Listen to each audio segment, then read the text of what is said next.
নমস্কাৰ, মই প্ৰিয়ম শইকীয়া, এগৰাকী ক্লিনিকেল সাইকোলজিষ্ট। আপোনালোকে কিছু সময়ৰ বাবে কল্পনা কৰকচোন যে আপোনালোকৰ হাতত এডোখৰ ঘাঁ হৈছে আৰু ই বহুত দিন শুকোৱা নাই। কি কৰিব আপোনালোকে? নিশ্চয় এজন ডাক্তৰৰ ওচৰত যাব। ডাক্তৰে কি কৰিব? আপোনাৰ ঘাঁডোখৰ ভালদৰে পৰীক্ষা কৰি তাক চাফা কৰি চিলাই কৰি বেণ্ডেজ মাৰি দিব আৰু যদি দৰকাৰ হয় আপোনাক ঔষধ দিব।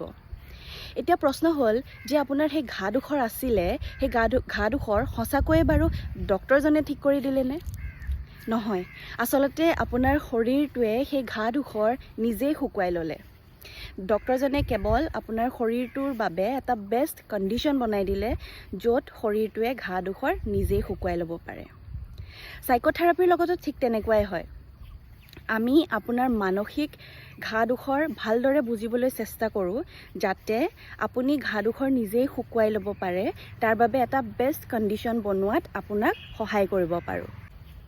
কিন্তু এটা কথা মনত ৰাখিব, যিদৰে আপোনাৰ শাৰীৰিক ঘাঁডোখৰ শুকাওঁতে সময় লাগিলে, মানসিক ঘাঁডোখৰ শুকাওঁতেও সময় লাগিব।